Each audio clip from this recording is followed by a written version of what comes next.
ಎಲ್ಲರಿಗೂ ಸುಸ್ವಾಗತ. ಇವತ್ತು ಏನ್ ಹೇಳಕ್ಕೆ ಬಂದಿದ್ದೀನಿ ಅಂದ್ರೆ, ಈ ರಾತ್ರಿ ನಿಮಗೆ ಇಂಪ್ಯಾಕ್ಟ್ ಪ್ಲೇಯರ್ ಆಗಿ ಒಬ್ಬ ಹುಡುಗ ಬರ್ತಾನೆ. ಅವನ ಹೆಸರು ಬಂದ್ಬಿಟ್ಟು ಯಶ್ರಾಜ್ ಪುನಿಯಾ. ಬಹುಶಃ ತುಂಬಾ ಜನಕ್ಕೆ ಗೊತ್ತಿರಲ್ಲ ಯಶ್ರಾಜ್ ಪುನಿಯಾ. ತುಂಬಾ ನಮ್ಮ ಕರ್ನಾಟಕದವ್ರಿಗೂ ಗೊತ್ತಿರಲ್ಲ. ಆಲ್ಮೋಸ್ಟ್ ಕರ್ನಾಟಕದವನು ಯಶ್ರಾಜ್ ಪುನಿಯಾ ಅಂತ. ಹತ್ತತ್ರ ನಮಗೆ 6 ಅಡಿ ಹೈಟ್ ಇದ್ದಾನೆ ಹುಡುಗ. ಅವ್ನ್ ಯಾಕೆ ತುಂಬಾ ಕಷ್ಟ ಆಯ್ತು ಪಿಕ್ ಮಾಡಕ್ಕೆ. KKR ಬ್ಯಾಟ್ಸ್ಮನ್ಗೆ ವಿಕೆಟ್ ಜಾಸ್ತಿ ತೆಗ್ದಿಲ್ಲ, ಒಂದೇ ವಿಕೆಟ್ ಇರ್ಬೋದು, ಬಟ್ ಸ್ಪೆಲ್ ಚೆನ್ನಾಗಿತ್ತು. 4 ಓವರ್ 25 ರನ್ ಏನೋ ಕೊಡ್ತಾನೆ ಅವ್ನ ಹುಡುಗ. ಎಲ್ಲಿಂದ ಬರೋದು ಅಂದ್ರೆ, ಅವರು ಕರ್ನಾಟಕದಿಂದ ಬರ್ತಾರೆ. ಇವರು ಆಡೋದೆಲ್ಲ ಅವರು ಮಹಾರಾಜ ಟ್ರೋಫಿ ಬಂದ್ಬಿಟ್ಟು ಜಾಸ್ತಿ ಕರ್ನಾಟಕಕ್ಕೆ ಅವರು ಡೆಬ್ಯೂ ಆಗಿ ಸೈದ್ ಮುಸ್ತಾಕ್ ಅಲಿ ಟ್ರೋಫಿನೂ 1-2 ಮ್ಯಾಚಸ್ ಆಡಿರ್ಬೋದು, ಡೆಬ್ಯೂನೇ ಆಗಿಲ್ಲ ಅನ್ಸುತ್ತೆ. ಬಟ್ ಡೊಮೆಸ್ಟಿಕ್ ಎಲ್ಲ ಆಡೋದು ಬಂದ್ಬಿಟ್ಟು ಅವ್ರು ಹುಬ್ಳಿ ಟೈಗರ್ಸ್ಗೆಲ್ಲ ಸಾಕತ್ತ ಪಿಕ್ ಮಾಡೋದು ಭಾರಿ ಕಷ್ಟ. ಅವ್ರ ಬಾಲ್ನ ತುಂಬಾ ಚೆನ್ನಾಗಿದೆ ಅವ್ರದ್ದು.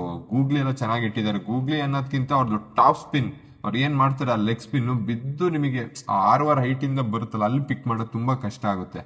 ಹಂಗಾಗಿ ಇವತ್ತಿನ ಮ್ಯಾಚ್ ವಿನ್ನರ್ ಆಗಿದ್ದು ಅವ್ರೆ. ಮ್ಯಾಚ್ ವಿನ್ ಸೋತಿರ್ಬೋದು ರಾಜಸ್ಥಾನ್, ಬಟ್ ರಾಜಸ್ಥಾನ್ ಪಾಸಿಟಿವ್ ಒಂದ್ ಏನಾದ್ರು ತಗೊಂಡು ಹೋಗೋದಿದ್ರೆ ಈ ಮ್ಯಾಚ್ ಇಂದು ಯಶ್ರಾಜ್ ಪುನಿಯಾ ಹೇಗ್ ಪಿಕ್ ಮಾಡಿದ್ರು ಅಂದ್ರೆ, ಈ ರಾಜಸ್ಥಾನರು ಅವ್ರು ಮೇನ್ಲಿ ಈ ದುಬೈ ಎಮಿರೇಟ್ಸ್ ಅಲ್ಲೆಲ್ಲ, ದುಬೈಲೆಲ್ಲ ಅಲ್ಲೆಲ್ಲ ಲೋಕಲ್ ಕ್ರಿಕೆಟ್ ಆಡ್ತಿದ್ರು. ಮೀನ್ಸ್ ಇದು T10 ಅದಲ್ಲ, ಲೋಕಲ್ ಕ್ರಿಕೆಟ್ ಮಾಮೂಲಿ. ಈಗ ನಮ್ ಗಲ್ಲಿ ಕ್ರಿಕೆಟ್ ಮಾಮೂಲಿ, ಡೊಮೆಸ್ಟಿಕ್ ಕ್ರಿಕೆಟ್ಗಿಂತ ಇನ್ನೂ ಕಮ್ಮಿ ಕ್ರಿಕೆಟ್. ಅಲ್ಲಿ ಅವ್ರ ಬೌಲಿಂಗ್ ನೋಡಿ ಅಲ್ಲೇ ಮೇನ್ ಅವರಿಗೆ ಸೆಲೆಕ್ಟರ್ಸ್ ಇದಾಗಿದ್ದು, ಅಲ್ಲಿಂದ ಪಿಕ್ ಮಾಡ್ತಾರೆ. ಇದೇ ಫಸ್ಟ್ ಟೈಮ್ ಅಲ್ಲ ರಾಜಸ್ಥಾನ ಯಂಗ್ಸ್ಟರಿಗೆ ಚಾನ್ಸ್ ಕೊಡ್ತಿರೋದು.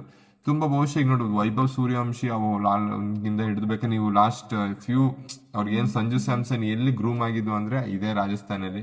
ತುಂಬಾ ಧ್ರುವ್ ಜುರೇಲ್ ಆಗಿರ್ಬೋದು, ನಿಮಗೆ ತುಂಬಾ ಜನಕ್ಕೆ ಯಂಗ್ಸ್ಟರ್ ಎಲ್ಲ ಗ್ರೂಮ್ ಮಾಡಿರೋದೇ ರಾಜಸ್ಥಾನ್. ಹಂಗಾಗಿ ಇವ್ರನ್ನೂ ಒಳ್ಳೆ ಈ ಪ್ರೈಸ್ ಅಲ್ಲಿ ತಗೊಂಡಿದ್ರು ಯಶ್ರಾಜ್ ಪುನಿಯಾ, ಜಸ್ಟ್ 30 lakhsಗೆ.